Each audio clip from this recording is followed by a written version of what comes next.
Okay, this video is about having a cat that has diabetes. It's pretty interesting, even if you don't have a cat. But so I have a cat that is 13 years old, a boy cat, a masculine mantle boy cat who's 13. And he has been diagnosed with diabetes for about a year and a half. And how I knew that he was diabetic was I just noticed he was losing a little bit of weight. And so I started weighing myself. I would hold him and I would weigh myself, and then I would put him down, and then I would weigh myself again. And so I started keeping a log, and I knew that at one time he weighed a certain amount, and he had lost like 4 pounds, 5 pounds, 6 pounds. I can't remember exactly, but it was a significant amount, and he was continuing to lose. So I took the little chart, and then he has a litter box in the garage. We have a dog door, and he goes out through the dog door and uses a litter box in the garage because I don't want a litter box in my house. And so my husband does a litter box every day when he gets home from work. So I asked him, is there more pee in the litter box than usual? And he had not noticed. So over the next couple of days, he started to pay attention. He said, yes, absolutely. So I am a registered nurse, but I have not taken care of a patient in 10 years. So I knew a little bit about what to look for. So anyway, with those two symptoms, him losing weight and him peeing a lot, I suspected diabetes. I took him to the vet. I told my vet I would like for you to do his blood sugar. I think he's diabetic, and he was. His blood sugar was like 400 and something.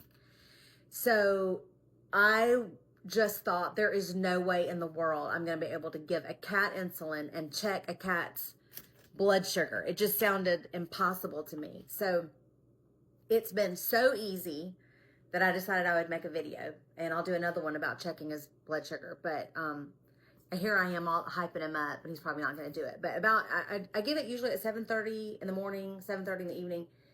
And if I don't give it to him right at 7:30, he will come to me and put his paw on me and basically tell me it is time for his insulin. He knows. He has never run. He has never hidden from me. He's never gotten under the bed or anything. He has always 100% of the time taken it very easily. A lot of times he'll be asleep on the back of the couch, and I'll go over there and just give it to him. But if I'm up and about, which I hope he will put on a show for you today, and the phone may fall over because I'm going to move it to the floor, so just bear with me because I want to do it all in one take without having to edit anything. So I say, well, he's actually coming over to me right now. But I say, Ramsey, it's time for your sticky. Rams, come get your sticky. Come here, bud. You come get your sticky right here. Now let him smell it. And then we just do it real quick. Good boy. What a good boy you are. I'm such a good boy. Such a good boy. And that is it. It is so easy. And he's a good boy.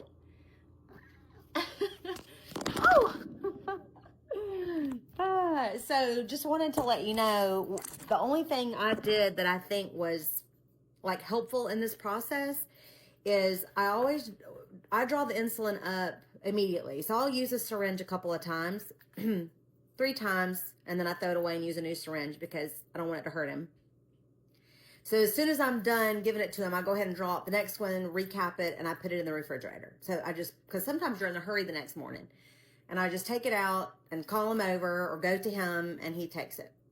But from day one, I don't know why I did this, but from day one, I have let him smell it. I will take the cap off, and I always say, it's time for your sticky. That's what my mom used to call it when I had to have a shot at the pediatrician's office.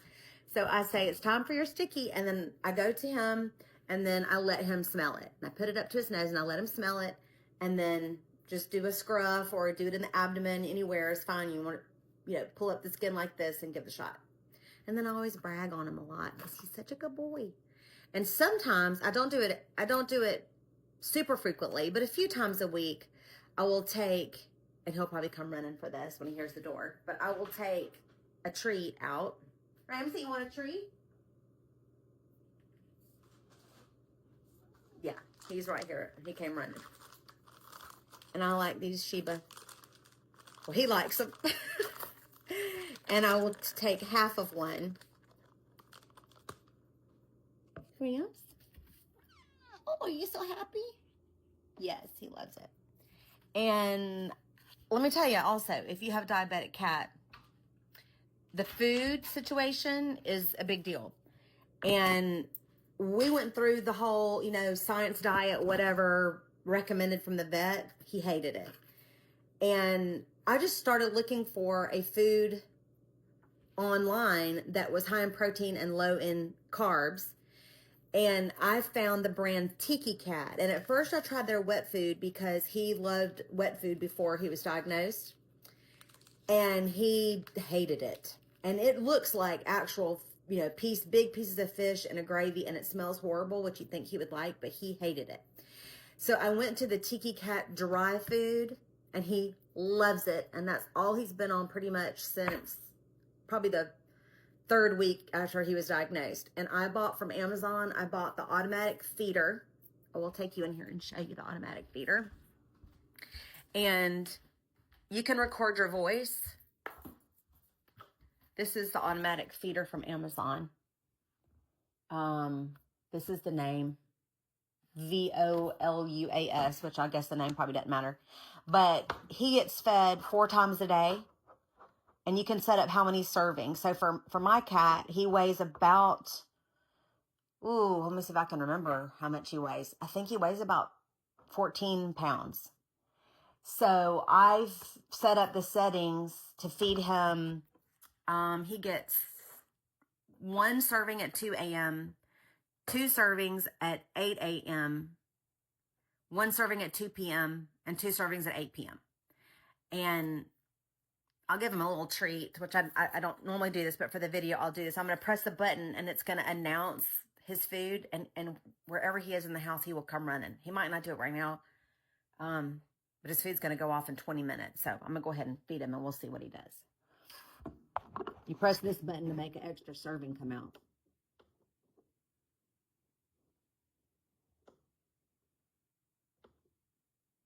Well, it's not wanting to do it. Let me unlock it and see if I have to do it. Yeah.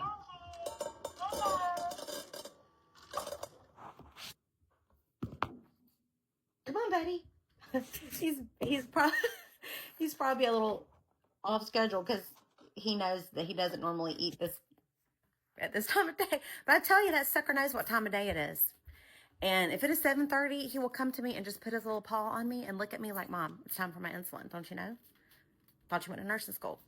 So anyway, if you have a diabetic cat or your cat gets diagnosed, don't give up hope. It's not as bad. And, consistency is really important.